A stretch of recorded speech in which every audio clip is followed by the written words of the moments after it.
Imagine you're standing on a street in Bangkok. A banknote blows off a market stall and lands on the pavement in front of you. Your instinct, the same instinct you would have in London or New York or Sydney, is to step on it. Stop it from blowing further. Pick it up. Do not do that. In Thailand, stepping on money is a criminal offense, not a social infraction, not a cultural faux pas that earns you a disapproving look, a crime. Under the Thai Coins Act of 1959 and the Act on the Offense Relating to Currency of 1958, intentionally defacing, destroying, or disrespecting Thai currency, including stepping on it, can result in a fine or imprisonment of up to 10 years. 10 years for stepping on a coin. And the reason that law exists reveals something about the relationship between money, identity, and political power that most people in the Western world have never had to think about. Here is the misconception most people carry about money: that it is a financial instrument. It is a medium of exchange, a store of value, a unit of account. These are the definitions in the economics textbooks, and they are accurate as far as they go. But they describe what money does, not what money is. And in many parts of the world, what money is goes far beyond its economic function. In Thailand, money is not just a financial instrument. It is a sacred object. Every Thai banknote and coin carries the image of the king, not a symbolic representation, not a stylized portrait, a specific photographic likeness of the reigning monarch, currently King Vajiralongkorn Rama X, whose face appears on every denomination of currency in circulation. The king is not decorating the money. The king is on the money in the same way that a religious icon is on a devotional object. His presence transforms the object into something that carries a different category of meaning. Thailand operates under one of the strictest Lèse-Majesté legal frameworks in the world. Under Section 112 of the Thai Criminal Code, any act that defames, insults, or threatens the king, the queen, the heir apparent, or the regent is punishable by 3 to 15 years imprisonment per count. The law is broadly interpreted. It has been applied to social media posts, academic papers, private conversations reported by third parties, and, through its extension into currency law, to the physical treatment of banknotes and coins. Declared the coup on television, announcing that the military was dispensing with the caretaker government, suspending the constitution, and seizing power. He imposed a nationwide curfew from 10 p.m. to 5 a.m. and said the coup was necessary to restore peace and order in the country.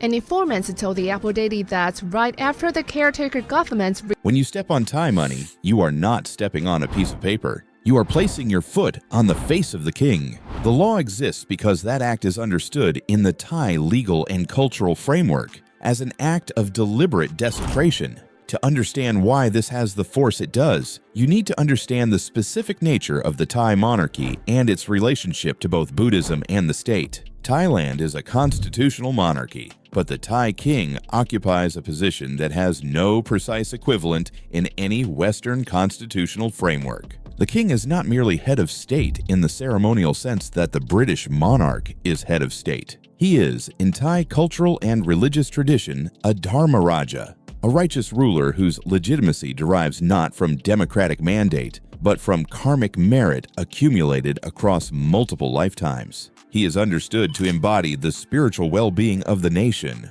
His image is not a representation of political authority. It is a representation of something closer to divine sanction. This is not a medieval relic that modern Thailand has failed to update. It is a living, actively enforced framework. The Lèse-Majesté Law was strengthened in 1976. It was used aggressively after the 2014 military coup. Between 2020 and 2023, during a period of significant pro-democracy protests, dozens of activists were charged under Section 112, several for acts as minor as sharing social media posts critical of the monarchy. International human rights organizations, including Amnesty International, have documented cases where individuals received sentences of over 40 years in aggregate for multiple counts. Thailand.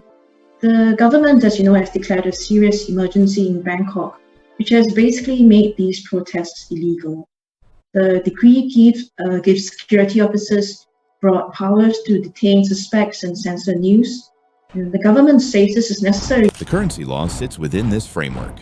It is not primarily enforced at the level of tourist accidents, No one has been prosecuted for carelessly dropping a coin. But the law's existence is not symbolic. It is functional. It communicates clearly and without ambiguity the category of object that Thai currency is understood to be. Before we go further, if you find yourself asking questions you never thought to ask, subscribe. We put out one of these every week. It takes 30 seconds, and it means you will not miss the next one. The practical implications for visitors are worth understanding precisely because the boundary between cultural misunderstanding and criminal act is thinner than most tourists realize. Stepping on money to stop it blowing away. Theoretically illegal, rarely if ever prosecuted for tourists, but inadvisable in any context where the act might be witnessed and interpreted as deliberate. Writing on banknotes, illegal. Tearing banknotes, illegal. Folding a banknote in a way that creases the king's face. Legal gray area, but approached with caution by locals. What is more commonly prosecuted, and where foreign nationals have found themselves in serious legal difficulty, is the treatment of currency in combination with other acts that attract attention. A 2015 case involved a tourist who posted photographs online that included Thai money used in ways deemed disrespectful. The case attracted significant media coverage in Thailand before being resolved. In 2017, a foreign businessman was detained and questioned after a dispute in which currency was reportedly handled in a manner that witnesses described as contemptuous.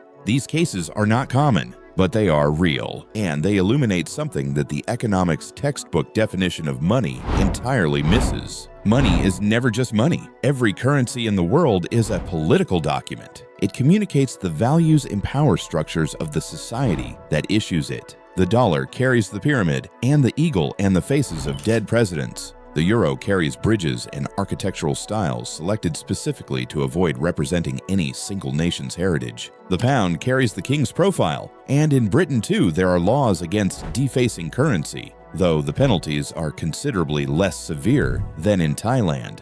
What makes the Thai case distinctive is the explicitness of the framework. Thailand has not pretended that currency is a neutral financial instrument. It has codified in law the understanding that the king's image on money elevates money into a different category of object, one that demands a different category of treatment. There is a broader point here about the relationship between law and culture that is worth drawing out.